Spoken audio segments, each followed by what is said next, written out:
नमस्कार। कुंडली कंसल्ट में एक बार फिर आप सबका स्वागत है। 13 जुलाई यानी कल शनि ग्रह वक्री होंगे। जब भी ये आउटर प्लैनेट्स शनि या बृहस्पति वक्री होते हैं तो इनका इफेक्ट कुछ ज्यादा ही होता है। इससे पहले कि हम समझें कि इस बार शनि के वक्री यानी रेट्रोग्रेड होने में क्या प्रभाव पड़ेगा हमारे जीवन में, वक्री ग्रह के कॉन्सेप्ट को एक बार अच्छी तरह समझ लेते हैं, क्योंकि इसके बारे में बहुत ज्यादा मिसकंसेप्शंस हैं। लोगों ने अलग अलग तरीके के रूल्स बनाए हैं जो सही नहीं है। फॉर एग्जाम्पल, आप बहुत जगह ये पढ़ेंगे कि वक्री ग्रह अगर नीच का हो तो उच्च का फल देता है। ऐसा नहीं होता है। नीच या उच्च अपना फल लाता है और वक्री या नॉर्मल गति से चलने वाले ग्रह का अलग फल होता है। और इसके साथ आप ये भी समझ पाएंगे कि अगर आपकी जन्म कुंडली में कोई भी ग्रह वक्री है तो वो आपके जीवन में कैसा फल दे रहा है, कैसा फल देगा। अब आते हैं वक्री ग्रह को समझने की कोशिश करते हैं।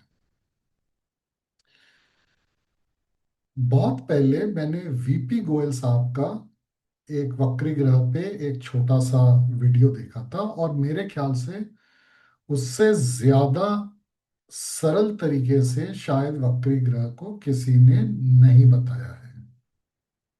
और मैं वही आपके लिए रिपीट करता हूं एज अ स्टार्टिंग पॉइंट। समझ लीजिए, आप रास्ते में खड़े हैं, सामने से कोई आदमी रास्ते में चल के जा रहा है, मान लीजिए वो एक ग्रह है। अचानक आप देखते हैं कि वो आगे चलते चलते रुक जाता है और फिर वापस आने लगता है। अब इसके दो ही कारण हो सकते हैं मोस्ट लॉजिकली। एक, या तो वो कुछ भूल गया है जिसको वो वापस करने के लिए आ रहा है। हो सकता है उसका पर्स या कुछ सामान गिर गया, उसे लग रहा है तो वापस आ रहा है उसको लेने के लिए या देखने के लिए। या हो सकता है कि चलते चलते उसको कुछ नजर आया है और कुछ देर आगे जाके रियलाइज किया है, अरे मैंने तो उस चीज को ठीक से देखा ही नहीं है, मैं एक बार फिर से जाके उसको देख लेता हूं। ये दो मोस्ट लॉजिकल रीजन है। आप ग्रह को भी आप इसी तरह समझिए। जब वो वक्री होता है, आप मान के चलिए कि या तो उसका कोई कार्य अधूरा रह गया है, या उसको कुछ देखना है, करना है जो उसने नहीं किया है, तो वो उसको कंप्लीट करके फिर आगे जाएगा। तो शनि जो है भारी ग्रह है, ग्रीफ का कारक है, पेन का कारक है, दर्द का कारक है, दुख देने का कारक है, पर ये कर्म का भी कारक है।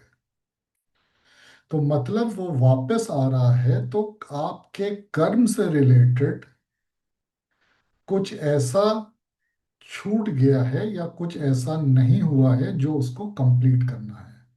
अब इसको आप दो तरीके से देख सकते हैं, जो मैं आगे कॉन्टेक्स्चुअली इस ट्रांजिट को जोड़ूंगा। या तो हो सकता है कि वो वापस आएगा उस कार्य को आपसे कंप्लीट करवाने के लिए जो आपने नहीं किया था, या भविष्य में उसको कुछ काम करवाना है जिसका ट्रिगर पॉइंट जो होना था पास्ट में वो नहीं हुआ है ठीक से, तो वो आपको वापस आएगा उस ट्रिगर पॉइंट को ठीक से करवाने के लिए।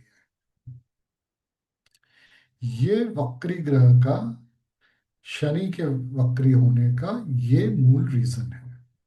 इसी तरह कोई भी ग्रह अगर आपके कुंडली में वक्री है तो ये समझ लीजिए कि उसने कुछ पिछले जन्म के या पिछले साइकिल का, जिसकी वजह से आपको उस ग्रह की पोजीशन आपको अपनी कुंडली में मिली है, उसने पूरा नहीं किया है। इसीलिए उसको इस जन्म में तो पूरा करना है। इसीलिए वक्री ग्रह का चेष्टा बल, जो 8 बल होते हैं, 8 different types of strength which are attributed to a planet, उसमें चेष्टा बल यानी एफर्ट का बल जो है वक्री ग्रह का मैक्सिमम होता है। क्योंकि उसको कार्य पूरा करना है तो वो एफर्ट तो अपनी पूरी मारेगा। और इसीलिए मैंने पिछले कुछ साल पहले एक वीडियो में कहा था कि वक्री ग्रह के रेमेडी करना बहुत मुश्किल है, क्योंकि उसको तो अपना कार्य करना ही है, वो अपना मैक्सिमम एफर्ट लगाएगा। इसलिए उसके रेमेडीज अलग टाइप के होते हैं। अब वापस आते हैं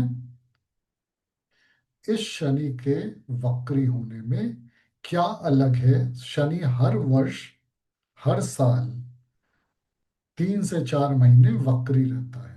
मतलब वो अपने काम जो है, जो आपने अधूरे छोड़ दिए हैं या जो ट्रिगर पॉइंट आपने ठीक से किए नहीं है, वो उसको करवाएगा। चाहे वो पॉजिटिव के लिए ट्रिगर हो, चाहे वो नेगेटिव के लिए ट्रिगर हो।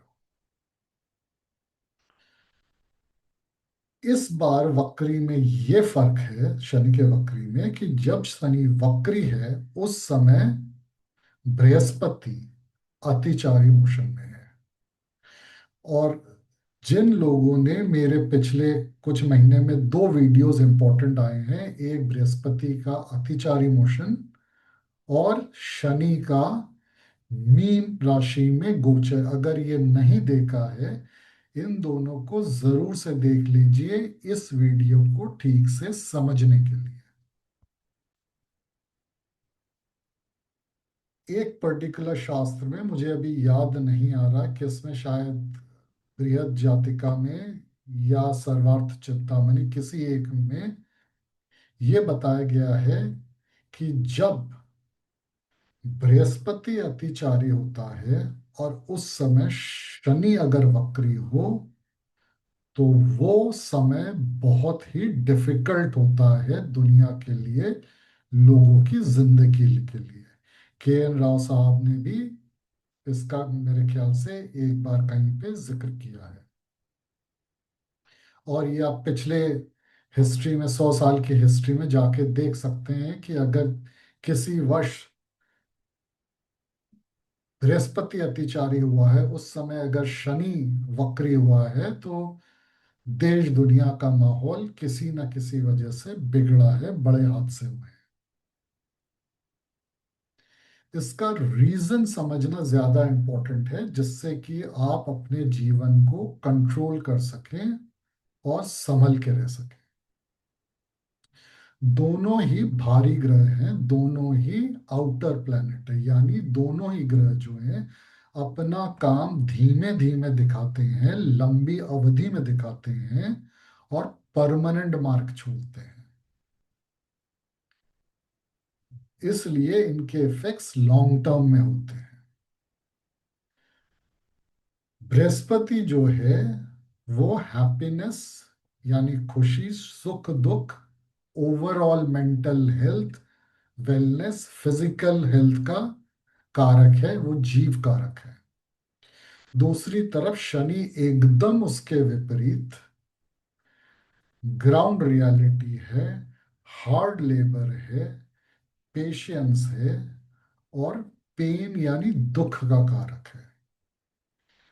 अब आप ये समझ लीजिए कि एक तरफ तो जुपिटर जो है, जो ज्ञान विजडम भी देता है, वो बहुत ज्यादा स्पीड में है, यानी कि उसको अपना रिजल्ट बहुत तेज डिलीवर करना है। दूसरी तरफ शनि को अपना रिजल्ट धीमे धीमे डिलीवर करना है। शनि बहुत धीमे रिजल्ट देता है। वैसे भी एक सुख का कारक है, एक दुख का कारक है, एक मेंटल थिंकिंग का कारण है बृहस्पति, जबकि शनि मेंटल थिंकिंग में बिलीव नहीं करता। यानी कि दोनों ऑपोजिट डायरेक्शन में है। एक का रिजल्ट इसलिए भारी है क्योंकि वो तेज चल रहा है, बहुत तीव्र गति से चल रहा है, और दूसरे का एफर्ट जो है यानी उसकी जो चेष्टा है वो मैक्सिमम है क्योंकि वो वक्री है। यानी कि ये मानिए दोनों ऑपोजिट फोर्सेस एक दूसरे को पुल कर रहे हैं इस दुनिया की स्थिति में, हमारी जीवन की स्थिति में। तो प्रॉब्लम्स तो फिर आनी ही वाली है। एक तरफ आपको लगेगा कि ये सही रास्ता नहीं है, दूसरी तरफ आपको लगेगा कि नहीं, ये करके फिर डिटरमिन करते हैं। या इसका उल्टा हो सकता है कि आपको ये समझ में नहीं आएगा कि इस तरह से मुझको चलना चाहिए फ्यूचर के बेनिफिट के लिए, और दूसरी तरफ आपको ये लगेगा कि इसी से जो है फ्यूचर बेनिफिट है, जो है नहीं एक्चुअली। डिपेंड करता है शनि और बृहस्पति आपके होरोस्कोप में किस तरह प्लेस्ड है। और ये तो आप मान के चलिए, जो एक वन लाइन में बार बार बोलता हूं, whenever Jupiter departs, Saturn comes in life। यानी कि आपके जीवन से अगर बृहस्पति निकलेगा तो शनि आएगा, हैप्पीनेस निकलेगी तो दुख आएगा। तो ये अपोजिंग फोर्सेस बहुत पावरफुली इस 4 महीने में काम करेंगे। अब ये पॉसिबिलिटी क्या करेंगे, अब आप ये देखिए कि जैसा मैंने शनि के वीडियो में बोला है, मीन राशि के गोचर वाले वीडियो में, मीन राशि में शनि नीच अभिलाषी है। रिजल्ट्स बहुत ही धीमे डिलीवर करता है या नहीं करता है क्योंकि उसको आगे चल के आपको कुछ नया करवाना है। और मीन राशि में वो आपको रियलिटी चेक देगा। मगर जब ये वक्री होता है तो ये वापस जो है एक्वेरियस साइन की तरफ भाग रहा है। मेरे ख्याल से अभी शनि 7 डिग्री के आसपास है, और ये जब वक्री खत्म होगा तो ये almost border line of Aquarius Kumbh में चला जाएगा, जो उसका मूल त्रिकोण राशि है। यानी कि इस समय शनि अपनी मूल त्रिकोण राशि की तरफ भागेगा। मतलब वो आपको फिर से वो काम के लिए जगाएगा जो शायद इल्यूजन है, जो रियलिटी चेक नहीं है, और वो फिर आपको वापस वहां पे लेके जाएगा जहां पे आपको लगेगा नहीं यही सही है, और वापस जब आएगा डायरेक्ट मोशन में तब आपको रियलिटी चेक और हैवी दिलाएगा। तो एक इल्यूजनरी मोशन है उसको देने का फ्यूचर के लिए। दूसरी तरफ जुपिटर जो है, बृहस्पति जो है, अतिचारी मोशन से जो है अभी अपनी उच्च राशि, उच्च अभिलाषी राशि यानी जो कैंसर साइन है उसकी तरफ स्पीड से भाग रहे हैं।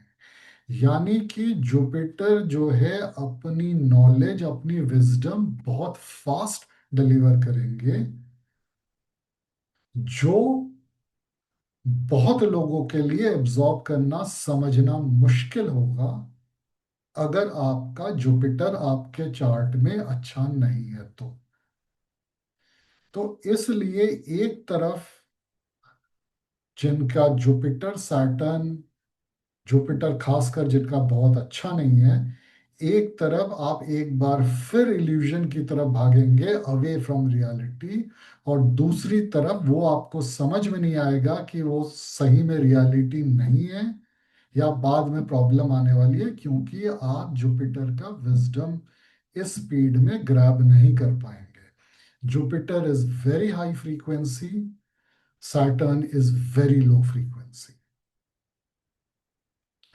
तो अब मोटा मोटी आप समझ गए होंगे कि इस ट्रांजिट में क्या होने वाला है, क्या प्रिकॉशंस ले सकते हैं आप, और अगर ये भी कि वक्री का कॉन्सेप्ट क्या है।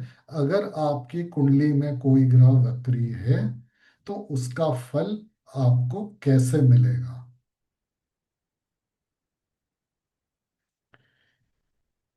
आशा करता हूं आपको इस वीडियो से जो शनि वक्री ये होगा, इस लग्न में ये होगा, इस राशि में ये होगा, जो बहुत सारे वीडियोस और थॉट्स आप देखेंगे, उसका सही गलत पे मैं कमेंट नहीं करूंगा, पर एक्चुअल जो बेसिस है किस तरह से ये काम करेगा वो आपके समझ में आएगा। और अगर वो समझ में आ जाता है, फिर आप जो है इस सिचुएशन को अगले 4 महीने को अच्छी तरह हैंडल कर पाएंगे। ज्योतिष का यही काम है। ज्योतिष संस्कृत वर्ड ज्योति से आता है। ज्योति का मतलब प्रकाश होता है। ज्योतिष शास्त्र जो बना है वो जीवन में प्रकाश देने के लिए हुआ है, ताकि आपको अंधकार से प्रकाश में लेके आ जा सके। मेरे यूट्यूब चैनल को ज़रूर सब्सक्राइब किए करिएगा अगर आपने नहीं किया है। मुझे टेलीग्राम और ट्विटर में भी फॉलो कीजिए, क्योंकि वहाँ पे मैं रेगुलर अपडेट्स देता हूँ, क्योंकि हर बार वीडियो बनाना पॉसिबल नहीं हो सकता है। नमस्कार, धन्यवाद।